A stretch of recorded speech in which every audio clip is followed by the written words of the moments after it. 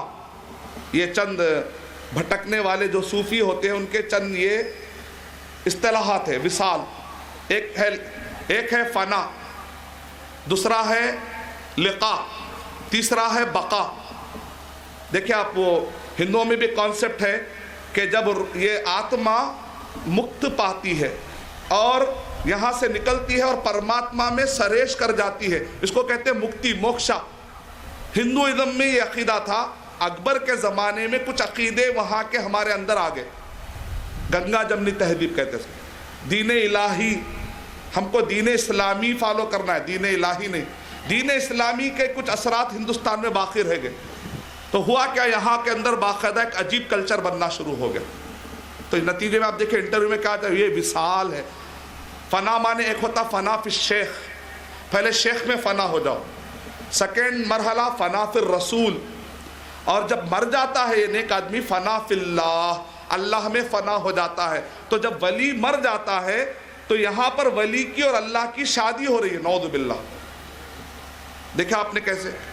اور جو ایکس ڈیووٹیز ہوتے ہیں, جو پہلے جنہوں نے عقیدت مندی سے سفر کیا, وہ ہم کو بتاتے ہیں, کیونکہ اللہ کا شکر ہم بچپن سے تو کبھی جا کر دیکھے نہیں, تو ہم انٹرویو لیتے ہیں ہم, بھئی ایسا کیا ہے, تو کہتے ہیں کہ قبر ہوتی ہے, قبر کے اوپر صندل لگایا جاتا ہے, اور عصر سے پیدل چلتے ہیں, رات کے 11-12 بجے تک پہنچتے ہیں, اور پورا صندل جس طریقے سے دلہا دلہن کو سجانے کے لیے لکڑی کے ٹرے ہوتے ہیں, اس کے اندر صندل ڈالا جاتا ہے اور خبروں کو اس کے اوپر مل دیا جاتا ہے, اور اس کے بعد رات میں 12 بجے اس کے بعد وہ صندل گھروں میں لے جا کر پانی میں ملا کر لوگ پیتے ہیں, شفا ہوتی ہے. صحیح مسلم حدیث نمبر 2242, 43, 44, 45, 46, 47, 48, 49. خبروں کو پختہ نہ مت بناؤ, خبروں کے اوپر بیٹھو مت, خبروں کے پاس روشنی مت کرو. یہاں خبروں کو پختہ بنا دیے, خبروں کو پختہ بنا کر صندل بھی لگا دیے, صندل پہ لگا کر کوئی مجاور بھی بن بیٹھا, اور اس کے بعد لوگ بھی آنا شروع ہو گئے. جب پختہ خبر ہی نہیں ہے تو پختہ خبر کے اوپر یہ سب چیزیں کیسے ہو سکتی ہیں, سمجھ میں نہیں آیا. آپ سمجھائیے, ہمیں سمجھانے کی کوشش کیجیے. ہم کو سمجھ میں نہیں آ رہا, کیونکہ ہم یہ جب سسٹم دیکھ رہے ہیں قرآن اور صحیح حدیث کی روشنی میں ہمیں ٹکراتا ہوا نظر آ رہا. تو ہماری اپنی بات, بھئی آخر کیوں نہیں مناتے لوگ؟ ہو سکتا آپ کے ذہن میں سوال آتا ہوگا, کیوں نہیں منا رہے ارشد مدنی صاحب, مدنی علماء, کیوں نہیں منا رہے آپ لوگ, یہ سب عرس کیوں نہیں کر رہے؟ آپ کو اولیاء کا احترام نہیں ہے؟ میرے بھائی اولیاء کا احترام ہے, لیکن ہم کو ترس آتا ہے, ہمدردی ہوتی ہے. اگر ہمارا کوئی بھائی خودکشی کرتا ہے تو ہم اس کو خودکشی سے بچانے کی کوشش کریں گے. ہمارا کوئی بھائی اگر شرک کی طرف جاتا ہے ہم ان سے پوچھتے ہیں کہ قرآن میں کہاں ہے, حدیث میں کہاں ہے, جبکہ قرآن اور صحیح حدیث میں تو اس کے خلاف جا رہا ہے نا میرے بھائی. 3 پوائنٹ دیتے ہیں. ایک آیت, یعنی خبروں پر سجدہ کرنے کے لیے, خبروں سے مرادیں مانگنے کے لیے کئی لاجک دیتے ہیں. میں اس میں سے 3 چیز, ایک آیت, ایک حدیث اور ایک لاجک, یہ 3 کا جواب دوں گا تاکہ آپ کو بات سمجھ میں آئے انشاءاللہ. پہلی آیت پیش کرتے ہیں, سورہ آل عمران سورہ نمبر 3 کی آیت نمبر 169, سورہ بقرہ سورہ نمبر 2 کی آیت نمبر 154. ایک جگہ پر ہے, ایک جگہ پر ماضی کے صیغے تھے, ایک جگہ پر مضارع کے صیغے تھے.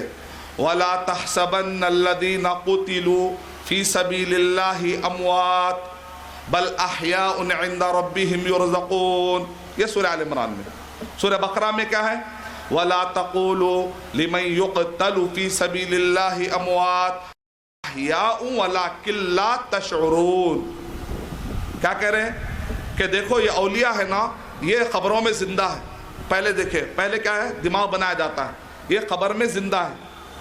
میں نے کہا بھئی یہاں پر آیت میں شہیدوں کا ذکر ہو رہا ہے, کیونکہ کئی ایسے اولیاء ہیں وہ میدان جہاد میں وہ شہید نہیں ہوتے، بعض اوقات بستر مرگ پہ بھی بعض ولی مر جاتے ہیں، انتقال ہو جاتا۔ اللہ کے نیک انسان ہمیشہ جنگ میں انتقال ہوا۔ خالد بن ولید رضی اللہ تعالیٰ عنہ شہید نہیں ہوئے نا، بستر پہ ایک نارمل جیسا موت آ گئی ویسے موت آ گئی، تو کیا ولی نہیں ہے؟ کیا صحابی ولی نہیں ہوتے؟ اللہ کے قریب نہیں ہوتے؟ اللہ کے قریب ہوتے ہیں۔ خود نبی اکرم صلی اللہ علیہ وسلم بستر پہ انتقال ہوتا ہے، نبی سب سے بڑا ولی ہوتا ہے، اس کے بعد صحابہ سب سے بڑے ولی ہوتے ہیں۔ تو اس کا مطلب نکلا کہ ولی خبر میں زندہ ہوتے ہیں، یہ ترجمہ نہیں ہے۔ شہیدوں کے بارے بتایا جا رہا، سب سے پہلی بات یہ آیت میں شہیدوں کا ذکر ہو رہا ہے۔ جو شہید ہوتے ہیں وہ زندہ ہوتے ہیں۔ تو آپ مانتے ہیں؟ ہاں ہم مانتے ہیں، لیکن یہ وہ زندگی نہیں ہے جو دنیا میں ہم جیسے زندگی گزار رہے نا، اس سے افضل زندگی ہے۔ آپ سمجھتے ہیں یہ زندگی ہے، یہ زندگی نہیں ہے۔ یہ زندگی میں بخار آتا ہے، زندگی میں بھوک لگتی ہے، یہ زندگی میں پیاس لگتی ہے، یہ زندگی کو بڑا سمجھ رہے ہیں آپ۔ ہمارے لیے تو وہ زندگی بڑی ہے، برزخی جنت، برزخی زندگی یہاں کی زندگی سے افضل زندگی میں ہے، لیکن وہ یہ زندگی نہیں ہے۔ اچھا، کیونکہ لوگوں کے دماغ میں پہلے یہ ڈالا جاتا ہے وہ زندہ ہے، جب زندہ ہے اپنی مرادیں بولو، وہ سنیں گے، اللہ سے ان کا تعلق ہے، ہو سکتا پہنچا دے۔ ما نعبدهم الا ليقربونا الى الله زلفى، یہی لاجک میں بعض اوقات کفار قریش بھی آہستہ آہستہ کہاں چلے گئے؟ شرک کی طرف چلے گئے۔ شیطان آہستہ آہستہ لے آتا ہے، شیطان فوراً نہیں لے جاتا۔ وَلَا تَتَّبِعُوا خُطُوَاتِ الشَّيْطَانِ، شیطان کیا کرتا ہے؟ خطوہ آتا ہے، پہلے اولیاء کا احترام، پھر لوگ کہتے ہیں نہیں بھائی میں صرف فاتحہ پڑھنے جا رہا ہوں، پھر آہستہ آہستہ کیا کرتے؟ دیکھتے کہ فلاں کی مرادیں پوری ہو گئی، چلو ٹرائی کرتے ہیں، مرادیں مانگنا شروع کر دیں۔ آہستہ آہستہ شیطان جاتا ہے، پہلی لاجک۔ اور اس کے اندر کیا بتایا جا رہا ہے؟ وَلَٰكِن لَا تَشْعُرُونَ۔ دیکھیں لوگ آدھی آیت پڑھتے ہیں، آپ کے پاس دیکھو اللہ تعالیٰ قرآن مجید میں کہہ رہا ہے، یہ وہابی نہیں مانتے کہ دیکھو تم جو اللہ کی راہ میں شہید ہو گئے تم ان کو مردہ مت کہو، یہ وہابی کہہ رہے کہ وہ لوگ مر گئے، یہ تو زندہ ہے۔ اللہ تعالیٰ جو قرآن میں کہہ رہے زندہ ہے، ہم کہتے ہیں ہاں بھائی آیت مکمل کریے، وَلَٰكِن لَا تَشْعُرُونَ، لیکن تم سمجھ نہیں سکتے وہ زندگی کیسی ہے، تم سمجھ نہیں سکتے، کیونکہ وہ زندگی اللہ تعالیٰ بہتر جانتے۔ اسی لیے صحیح مسلم صحیح بخاری حدیث نمبر 4585 میں ہے، ابن مسعود رضی اللہ تعالیٰ عنہ سے آ کر لوگ پوچھتے ہیں، اے ابن مسعود رضی اللہ تعالیٰ عنہ ان آیتوں کا مطلب کیا ہے؟ جو اللہ کی راہ میں شہید ہو گئے، یہ زندگی کا مطلب کیا ہے؟ ابن مسعود رضی اللہ تعالیٰ عنہ اپنی عقل سے سوچ کے نہیں بتا رہے ہیں، وہ کہتے ہیں چلو میں جا کر نبی صلی اللہ علیہ وسلم سے پوچھتا ہوں اور تم کو بتاتا ہوں۔ دیکھیں وَلَٰكِن لَا تَشْعُرُونَ، لیکن تم سمجھ نہیں سکتے۔ لیکن آج کا مسلمان اردو جاننے والا کہہ رہا میں سمجھنے کی کوشش کروں گا، اس زمانے میں عربی جاننے والے صحابہ کرام اپنی عقل سے نہیں سمجھ رہے۔ ابن مسعود رضی اللہ تعالیٰ عنہ کہتے ہیں میں نبی صلی اللہ علیہ وسلم سے پوچھ کر بتاتا ہوں۔ نبی اکرم صلی اللہ علیہ وسلم سے جب عبداللہ بن مسعود رضی اللہ تعالیٰ عنہ نے پوچھا تو نبی اکرم صلی اللہ علیہ وسلم نے ارشاد فرمایا عرش کے نیچے ایک باغ ہے، اس باغ میں ہرے پرندے ہیں۔ برزخی زندگی آپ جانتے ہیں، جب آدمی مر جاتا جو زنا کرنے والا ہے تو اس کی روح برزخ میں چلے جاتی ہے، وہاں پر تنور ہے، وہاں پر سلاخیں ہیں، زنا کرنے والوں کو سلاخ میں لٹکا دیا جاتا ہے۔ سود کھانے والے کو برزخی زندگی میں ایک سمندر ہے، وہ سمندر میں پھینک دیا جاتا ہے، اور جو شہید ہوتا ہے اس کو ہرے پرندے میں اس کی روح چلے جاتی ہے۔ اس کی روح کہاں چلے جاتی ہے؟ ہرے پرندے میں چلے جاتی ہے، اور یہ ہرے پرندے وہاں پر میوے کھا رہے ہیں۔ کھانے کا مطلب وہ عرش کے نیچے کے باغ کے میوے مراد ہیں۔ زندگی سے مراد یہ ہرے پرندوں والی زندگی مراد ہے، یہ دنیاوی زندگی مراد نہیں ہے۔ بات کہتے ہیں بھائی آپ کہہ رہے ہیں نا السلام علیکم اہل الدیار کہتے ہیں نا آپ لوگ خبر پہ جا کے کیا کہتے ہیں السلام علیکم، اس کا مطلب سنتے ہیں۔ میرے بھائی ہم سلام پڑھتے ہیں لیکن یہ پہنچانے والا کون ہے؟ اللہ سبحانہ و تعالی۔ نبی اکرم صلی اللہ علیہ وسلم دوسری جو ایک آیت کیا دیکھ حدیث، اسی میں جواب مل جائے گا آپ کو۔ حدیث کیا لاتے ہیں؟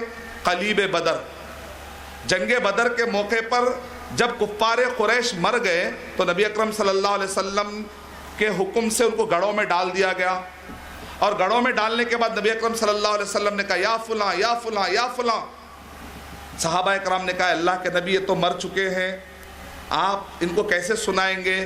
تو نبی اکرم صلی اللہ علیہ وسلم نے کہا یہ سن رہے ہیں، یہ سن رہے ہیں۔ تو لوگ کہتے ہیں کفار قریش سن سکتے ہیں مرنے کے بعد تو ہمارے اولیاء نہیں سن سکتے کیا؟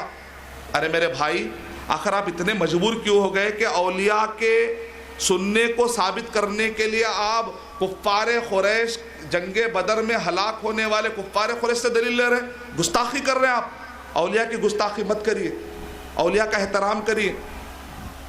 اور یہ جو وہاں پر عائشہ رضی اللہ تعالیٰ عنہ نے جو جواب دیا، سورہ فاطر سورہ نمبر 35 کی آیت نمبر 22 پڑھی عائشہ رضی اللہ تعالیٰ عنہ نے، ان اللہ یسمع من یشاء، اللہ جس کو چاہتا سنا دیتا، وما انت بمسمع من فی القبور، آپ خبر میں جو ہے ان کو آپ سنا نہیں سکتے۔ قرآن میں ہے، قرآن میں ہے نہیں؟ یہ قرآن کی آیت پڑھنے والا آدمی آسانی سے توحید پہ آ جائے گا، یہ قرآن کی آیت نہیں پڑھے گا شرک میں چلا جائے گا۔ وما انت بمسمع من فی القبور، خبروں کے اندر جو ہوتے ہیں تم ان کو نہیں سنا سکتے۔ اور اللہ کے نبی صلی اللہ علیہ وسلم نے اس وقت پر جو پکارا، اللہ کے نبی نے نہیں سنایا، اللہ نے اس بات کو اللہ پہنچا سکتا ہے، نبی ڈائریکٹ نہیں، اللہ پہنچاتا ہے۔ ان اللہ یسمع من یشاء۔ اسی طریقے سے جب ہم کہتے ہیں السلام علیکم اہل الدیار، ہم جب خبروں پہ سلام کرتے ہیں، ہمارا سلام ہم ڈائریکٹ ان کو نہیں سنا سکتے، لیکن اللہ سنا سکتا ہے۔ سمجھنا پڑے۔ امام مالک رحمۃ اللہ علیہ کے زمانے میں ایک شخص کیا نماز پڑھتے ہی خبر کے سامنے ٹھہر کر سلام پڑھتا تھا، نماز ختم ہوتے ہی سلام پڑھتا تھا۔ ایک مرتبہ امام مالک رحمۃ اللہ علیہ نے اس کو بلایا، کہا ادھر آؤ، ابھی نماز میں تو سلام پڑھ لیے نا، التحیات للہ والصلوات والطیبات السلام علیک ایھا النبی، نماز میں درود بھی پڑھ لیے، اللہم صلی علی محمد وعلی آل محمد کما صلیت علی ابراہیم وعلی آل ابراہیم انک حمید مجید، اللہم بارک علی محمد وعلی آل محمد کما بارکت علی ابراہیم وعلی آل ابراہیم انک حمید مجید۔ اللہم سیدنا کسی بھی صحیح حدیث سے ثابت نہیں ہے، اللہم صلی علی محمد، سیدنا من گھڑت روایتوں میں۔ تو بہرحال یہ درود پڑھ لیے، یہ سلام پڑھ لیے، یہ نماز ہوتے ہی جا کر امام مالک رحمۃ اللہ علیہ کہاں تھے؟ مسجد نبی میں درس دیتے تھے۔ مسجد نبی کے بازو کیا ہے؟ روضہ، نبی اکرم صلی اللہ علیہ وسلم کی قبر ہے۔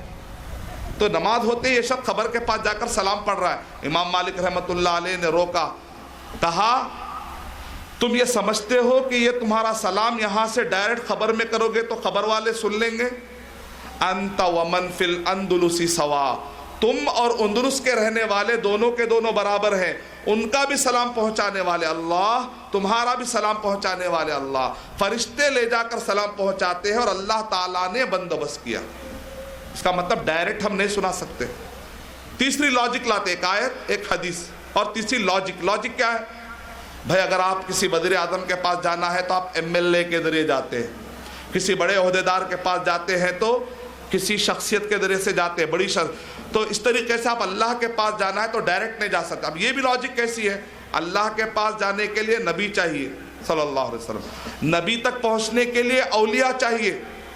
اب یہ اچھا، یہ اولیاء ڈائریکٹ سن لیتے خبر میں، اس کا مطلب اولیاء زیادہ پاورفل ہو گئے، وہ ڈائریکٹ نہیں سن رہے، وہ ڈائریکٹ نہیں سن رہے، لیکن اولیاء ڈائریکٹ سن رہے۔ اور دوسرا پوائنٹ کیا ہے اس کے اندر؟ اچھا ٹھیک ہے، وزیر اعظم تک جانے کے لیے MLA کی ضرورت ہے۔ اچھا اگر وزیر اعظم خود آپ کے گھر کو آنا چاہ رہا ہے تو اس کو MLA کی ضرورت ہے کیا؟ اگر وزیر اعظم آپ کے گھر تک آنا چاہ رہا ہے تو اس کو کسی کی ضرورت ہے؟ آپ وہ گھر کو آنا چاہ رہا ہے، آپ کے محلے میں آنا چاہ رہا ہے، آپ کہتے ہیں مت آئیے ہم آپ کے ساتھ آئے، ایسا تو نہیں بول سکتے، وہ جب چاہے آ سکتا ہے۔ اسی طریقے سے اللہ سبحانہ و تعالیٰ قرآن مجید میں کہہ رہے ہیں میں سمیع السمیع، میں سن لیتا ہوں۔ آپ کہہ رہے ہیں نہیں آپ کیسا سنتے، ہم تو اولیاء کے ذریعے آپ کے پاس آ رہے ہیں، نہ مت سنیے آپ۔ بصیر، میں دیکھ رہا ہوں، نہیں آپ نہیں دیکھنا، ہم اولیاء کے ذریعے سے آ رہے ہیں نا، آپ کیوں دیکھ رہے؟ نماز میں ہم کیا کہتے ہیں؟ سمیع اللہ لمن حمیدہ، سن لیا اللہ نے اس کی جس نے تعریف کی۔ اللہ تعالیٰ ڈائریکٹ سن رہا ہے۔ یہاں پر ایسا ہے کیا؟ سمیع اللہ لمن حمیدہ بالاولیاء، اللہ تعالیٰ اولیاء کے ذریعے سن لیا، ایسا کبھی آپ نے سنا؟ اللہ ڈائریکٹ سنتا ہے۔ نماز میں کہتے ہیں کہ اللہ ڈائریکٹ سن رہا ہے، نماز پھیرنے کا کہتے ہیں اللہ ڈائریکٹ نہیں سنتا، پوری نماز کا معنی ہی بدل گیا۔ قرآن مجید میں 40 سے بھی زیادہ مرتبہ ربنا ربنا ربنا، نبیوں کی دعا ہے، وہاں پر کہیں پر بھی نہیں ربنا بالاولیاء ربنا بالاولیاء، کہیں بھی ربنا ڈائریکٹ دعا سکھائے گی۔ تو اللہ تعالیٰ ہم کو غلط دعا سکھائے گا کیا؟ ادھوری دعا سکھائے گا کیا؟ انکمپلیٹ دعا سکھائے گا کیا؟ اللہ تعالیٰ نے تو کمپلیٹ چیزیں سکھائی ہے، الیوم اکملت لکم، اللہ نے جو بھی چیز دی کمپلیٹ دی ہے۔ ربنا وہاں پر بالاولیاء کا ذکر نہیں ہے۔ اور جب نماز پڑھتا ہے تو بندہ اللہ سبحانہ و تعالیٰ سے کیا کرتا ہے؟ یوناجی ربہ، اللہ تعالیٰ سے سرگوشی کرتا ہے۔ ایاک نعبد و ایاک نستعین، ہم تیری ہی بات کرتے ہیں اور تجھی سے مدد مانگتے ہیں۔ یہاں پر ہے کہ نستعین بالاولیاء، ہم اولیاء کے ذریعے سے مدد مانگتے ہیں، نہیں، پورا معنی بگڑ جائے گا اگر ہم یہ کانسیپٹ اسلام میں لے کر آئیں گے کہ اللہ سے ڈائریکٹ نہیں مانگنا، اولیاء سے مانگنا۔ آیتیں معنی بدل جائیں گی، دعاؤں کے معنی بدل جائیں گے، نماز بدل جائے گی، دن بھر کی دعاؤں کا اللہم اللہم اللہم، ہر جگہ پہ بالاولیاء بالاولیاء ایڈ کرنا پڑے گا، سمجھ رہے ہیں؟ یہ کانسیپٹ نہیں ہے نبی صلی اللہ علیہ وسلم اور صحابہ کے زمانے میں۔ دیکھیں اگر کوئی ہم پہ کہتا ہے کہ آپ گستاخی کر رہے ہیں، آپ خبروں کا کہ سجدہ نہیں کر رہے ہیں، آپ عید نہیں منا رہے ہیں، آپ عرس نہیں کر رہے ہیں، آپ گستاخ ہیں، تو ہمیں بولنے کا حق ہے کہ ہم کیوں نہیں کر رہے ہیں، بولنے کا حق ہے۔ آپ سنیں نہ سنیں وہ بات کی بات، لیکن ہمیں بولنے کا حق ہے۔ ہو سکتا ہے کہ ہماری باتوں میں دلائل ہو اور آپ مطمئن ہو جائیں انشاءاللہ۔ تو یہ تین چیزیں دماغ میں اگر اچھا بٹھا لیں۔ اب آئیے میں آپ کو خلاصہ پھر سے کر دیتا ہوں، اب سمجھ میں آئے گی توحید کی، توحید کا ڈیفینیشن۔ آپ کو یاد ہے توحید کا ڈیفینیشن؟ تعریف اللہ کی ذات میں، اللہ کی ذات میں نہ اللہ کا بیٹا ہے کوئی، نہ اللہ کے مقابلے میں کوئی ہے، نہ اللہ کا کوئی حصہ ہے۔ تو ہم یا نورم من نور اللہ بھی نہیں کہہ سکتے۔ اللہ کے ناموں میں، اللہ کے جو نام ہیں ہم کسی اور کو نہیں دے سکتے۔ مثال کے طور پہ النصیر اللہ کا نام ہے، نعم المولا و نعم النصیر، نصیر اللہ کا مدد کرنے والا۔ اب ایک آدمی کہتا ہے دستگیر، فارسی میں ترجمہ کر کے کسی اور کو دیتا ہے، تو ہم کہیں گے نہیں، اللہ کا نام آپ کسی اور کو نہیں دے سکتے۔ مدد کرنے والا، غوث، مدد کو آنے والا، ہم کہیں گے یہ نام آپ کسی اور کو نہیں دے سکتے۔ اور کیا ہے؟ گنج بخش، خزانے، گنج مانے خزانہ، خزانے دینے والا۔ المعطی، دینے والا کون ہے؟ اللہ کا نام ہے المعطی۔ المنان، یہ دینے والا اللہ سے، ہم اللہ کے نام کسی اور کو دے نہیں سکتے۔ اور کیا؟ داتا، غریب النواز، بندہ نواز، بندوں کو نوازنے والا، غریبوں کو نوازنے والا۔ الوہاب، دینے والا کون ہے؟ داتا اللہ سبحانہ و تعالیٰ ہے۔ تو اللہ کی ذات میں، اللہ کے ناموں میں، اللہ کی صفتوں میں، اللہ کی صفت یہ ہے کہ اللہ سبحانہ و تعالیٰ غیب کو جاننے والے۔ اگر آپ یہ سمجھتے ہیں اگر میں اس سال فلاں جگہ پر جا کر میں عرس نہیں کیا تو میرے گھر میں بربادی آ جائے گی، کیونکہ پتہ چل جاتا ہے کہ کون میرا مرید پکا ہے اور کون مرید نہیں ہے، گویا کہ علم غیب جاننے کا دعویٰ کرنا، یہ سب اللہ سبحانہ و تعالیٰ کی صفتیں ہیں۔ علیم بذات الصدور، اللہ کی ذات، اللہ کے نام، اللہ کی صفتیں، اللہ کے کام، یہ پوری کائنات چلانے والا اللہ سبحانہ و تعالیٰ۔ تصرف کا رب، وہی مالک ہے، وہی محبوب ہے ہمارا ہونا چاہیے، اور وہی یہ پورا پالنہار ہے، پوری کائنات چلانے والا۔ مصیبتیں ڈالنا، مصیبتیں ٹالنا، بگڑی بنانا اور روزی دینا۔ بزنس نہیں چل رہا ہے، آپ کو کوئی کہتا فلاں جا چلے جاؤ، اور باقاعدہ اس کا بھی ٹائم مقرر ہے، جیسا شادی میں ٹائم مقرر ہوتا ہے، پہلے دن سندل، دوسرے دن چراغاں، تیسرے دن فاتحہ سوم، 40 دن 40واں، اس کے بعد سالانہ، یعنی باقاعدہ اس کا سسٹم ہے باقاعدہ۔ یہ ٹائم پہ ٹرین آتی ہے، ٹائم پہ ٹرین چلے جائے گی۔ اگر آپ کو دینا ہے بابا کے پاس، اگر آپ کو نذرانہ کرنا ہے تو الیکٹرانک کے ذریعے سے آپ سوائپ کریے، پیسہ آپ کا پہنچ جائے گا، آپ کی مرادیں پورے، گھر سے آنے کی ضرورت بھی نہیں ہے، آپ گھر سے پیسے بھیج دیجئے، بابا تک پہنچ جائے گی بات۔ اب آہستہ آہستہ دیکھیں ڈیولپ ہو رہا، خطوات الشیطان، کہاں کہاں چلے جا رہا آخری میں، سمجھنے اس کو ہم سامنے بات رکھیں گے۔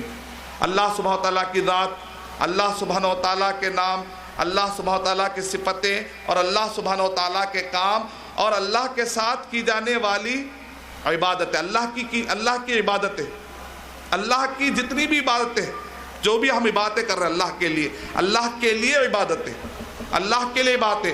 4 قسم کی عبادتیں ہوتی ہیں۔ زبانی عبادتیں، یا اللہ، ذکر، قرآن مجید کی تلاوت، اس کو کہتے ہیں زبان کی عبادتیں۔ میں اگر کہا یا علی، زبان میں شرک، ایک ہوتا ہے جسمانی عبادتیں، سجدہ کرنا، رکوع کرنا. اب اگر میں ماں کے پیٹ میں جا کے ماں کے پیٹ میں منڈی جھکا دیتا ہوں، شرک. ماں کے قدموں کو جا کے ہاتھ لگا دیتا ہوں، سجدہ کرتا ہوں، شرک. قبر پہ جا کے سجدہ کر دیتا ہوں، تو یہ ہو گیا شرک. بعض لوگ کہتے ہیں نہیں بھائی جو سیڑھیاں ہیں نا، چار مینار پہ چڑھنا ہے تو سیڑھیاں ہوتے نا، تو ویسے اللہ تک جانے کے لیے ہم کو اولیاء کی سیڑھیوں پہ چڑھنا پڑے گا. نعوذ باللہ، ہم سیڑھیوں کو کھدل کے جاتے، اولیاء کو کھدل کے جا رہے ہیں. آپ بھی تو گستاخی کر رہے ہیں. یہ گستاخی والے الفاظ نہیں ہیں. تو اس کے بعد اللہ سبحانہ و تعالیٰ کی جو عبادتیں ہیں کے لیے عبادتیں کر رہے ہیں، جسمانی عبادتیں، رکوع، سجدہ، جو بھی آپ عبادت کر رہے ہیں، نماز، روزہ، زکوٰۃ، حج، یہ سب اللہ تعالیٰ. جسمانی عبادتیں، زبان کی عبادتیں، دل کی عبادتیں. دل کی عبادتوں میں دل میں کیا؟ خوف. اگر میں اس سال فلاں عرس نہیں کیا تو میرے گھر میں وبال آ جائے. یہ ڈر، یہ جو عقیدے والا ڈر ہے. ایک ہوتا ہے فطری ڈر. فطری ڈر مطلب شیر آ گیا آپ کو ڈر ہوتا. فطری ڈر معاف ہے. ایک آدمی کہا نہیں میں اللہ کے علاوہ کسی سے بھی نہیں ڈرتا، شیر کھا لیتا پھر بھاگنا پڑتا. فطری ڈر ہو سکتا ہے، لیکن عقیدے والا ڈر کس کے لیے ہونا ہے؟ فلا تخافوہم وخافونی، مجھ سے ڈرو، اللہ تعالیٰ اکیلے. اللہ، دل میں ڈر ہوتا ہے، دل میں امید ہوتی ہے اللہ تعالیٰ سے، دل میں توکل ہوتا ہے، بھروسہ صرف بھر دے جھولی، امیدیں کسی اور سے لگا دے رہے نہیں، اللہ تعالیٰ وہی ہے جھولی بھرنے والا، اللہ سبحانہ و تعالیٰ.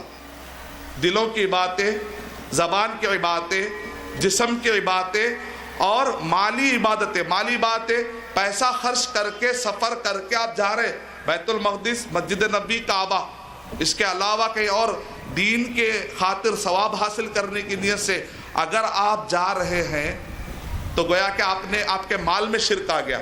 یہ بکرا اللہ کے لیے قربانی کے دنوں میں ذبح ہونا ہے، لیکن ایک آدمی کہتا ہے یہ فلاں بابا کے لیے ذبح کر رہا ہوں، مال میں شرک آ رہا ہے. مال، یہ ڈبے میں 11ویں کا چندہ، آپ کے مال میں شرک آ رہا ہے.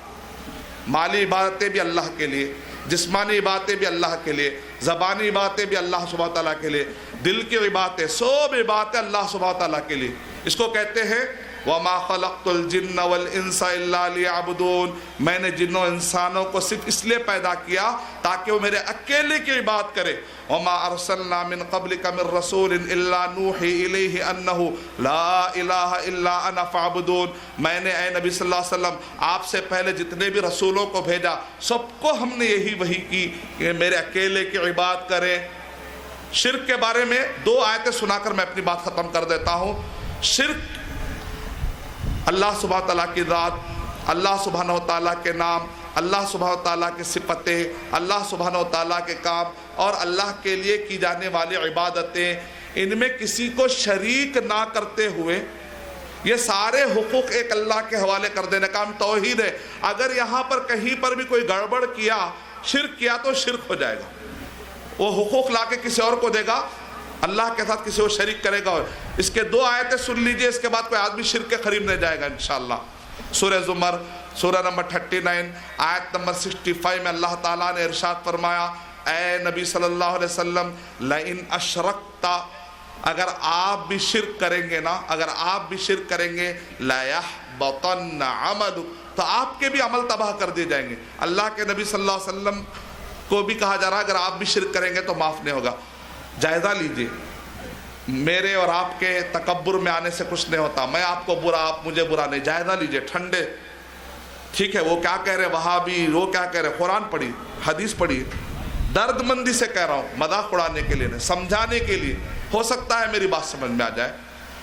سورہ انعام، سورہ نمبر 6 آیت نمبر 88 وَلَوْ أَشْرَكُوا لَحَبِطَ عَنْهُمْ مَا كَانُوا يَعْمَلُونَ. 18 نبیوں اور رسولوں کا ذکر ہوا. یہ اللہ کے پاس بڑے چہیتے ہیں، لیکن اللہ کہہ رہے اگر یہ نبی اور یہ رسول بھی شرک کریں گے ان کے عمل بھی برباد ہو جائیں گے. تو ہمارے جو عمل ہے اس کو بچانے کی کوشش کریے، کوئی شرک نہ آنے پائے، کوئی بدعت نہ آنے پائے، کوئی حرام چیز ہمارے زندگیوں میں آنی نہ پائے. اب ایک آخری شکل جو رہ جاتی ہے، بہت سارے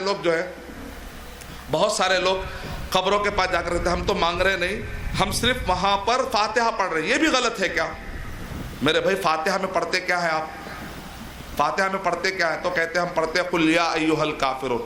ارے بھائی آپ گستاخی کر رہے ہیں. اولیاء کی گستاخی میں تو فاتحہ پڑھ رہا ہوں، سورہ فاتحہ قل یا الکافرون قل اللہ پڑھتے ہیں ہم، برا کیا ہے؟ آپ گستاخی کر رہے ہیں، وہ کیسے؟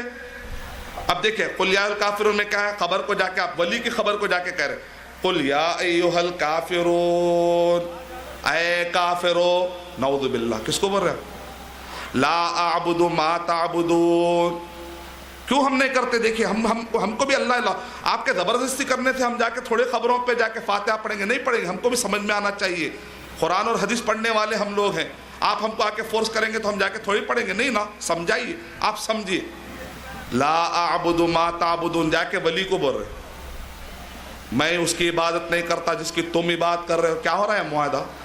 ولا انتم عابدون ما اعبد ولا انا عابد ما عبدتم، میں اس کی بات نہیں کرتا جس کی تم ہی بات کر رہے ہو، ولا انتم عابدون ما اعبد، تم اس کی بات نہیں کرو اس کی میں ہی بات کر رہا ہوں، لکم دینکم ولی دین، اس کا گھر میں آ جا رہے ہیں۔ سمجھ میں آپ کیا کر رہے ہیں؟ ہم نہیں معلوم، لوگوں کو معلوم، اس کو جا کے توحید، ولی کو جا کے توحید بتا رہے، قل هو اللہ احد، کہہ دو اے ولی اللہ ایک ہے، وہاں جا کے آپ کیوں جا کے پڑھ؟ سمجھ میں نہیں آ رہا؟